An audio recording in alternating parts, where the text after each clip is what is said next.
Hey everybody, how are you? Well, I watched this horror movie Cobweb the other day and I wanted to talk about it. It has been out for a while, and don't worry if you haven't heard of this, because it's not just you. Apparently, the studio that made it didn't want anybody to see the damn thing, because guess what? Cobweb was released on the same day as Barbie and Oppenheimer. Like, the two biggest movies of the year. Plus, Cobweb takes place on Halloween. Yeah, sure, release it in July, who cares? Fuck it! I still don't understand this decision. Maybe they didn't have faith in the movie, so they just dumped it there. Or maybe they're just very, very stupid. Or maybe both. But in any case, yeah, barely a month later and it's already available on streaming platforms, so I decided to give it a shot. Turns out, I loved it. Well, this one was a big surprise, especially since it has a lower score than fucking Boogeyman on IMDb. I truly do not get it. Maybe I'm the one with shit taste, but it feels like these two films should not share a similar rating on that platform. Now, I won't get into the plot all that much because I think it's best to experience Cobweb without knowing anything about it, but in summary, this little boy Peter hears strange noises in the walls at night, and his parents are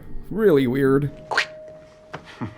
Which smoothly brings me to talk about the performances. Right off the bat, this film's lead is a little child, and I didn't want to strangle him to death, which is a miracle. Yeah, this kid actor gave a very vulnerable and subdued performance. He was very empathetic, and it's been a while since I cared so much about a character in a movie. But where things get really good is with the parents. Lizzie Kaplan and Anthony Starr are just really great in this one. Whether it's their mannerisms or speech patterns or facial expressions, you immediately get the feeling that these folks are messed up and creepy and possibly dangerous. So props to the actors, although it must have been easy for Anthony Starr since he's a monster in real life. I also have to praise the aesthetics of the film. It does look absolutely beautiful. There's very interesting uses of shadows and camera movements, and god damn, that spooky Halloween atmosphere is all I could have ever asked for. Now, Cobweb is the kind of film that's very slow-paced and keeps building tension. I was on the edge of my seat and constantly trying to guess where things were going and how it was gonna end. I do have to mention though, compared to the rest of the movie, the third act was drastically different tonally. Without spoiling anything, it just turns into something else completely, and although it could border on goofy and a little cartoonish, I didn't mind it. I thought it was a lot of fun. This was directed by Samuel Baudin. I don't know how to say that, but he also made that show on Netflix called Marianne. It was a French thing, and I also vaguely remember liking that one a lot as well. This guy definitely has a style and a vision. I'm very curious to see what he does next, and although Cobweb is riddled with clichés and surely it won't win an Oscar anytime soon, I had a blast with it. If you're like me and you're getting into the spooky season spirit and you want to watch a Halloween-themed movie, but you're keeping Trick or Treat and Halloween for later, well then this is the perfect entry point for spooky season. It was creepy, it was engaging, and despite not necessarily reinventing the wheel, I'd still give Cobweb a solid 7 out of 10. Watch it, support it, enjoy it, and until next time, keep watching horror movies. It's good for your health.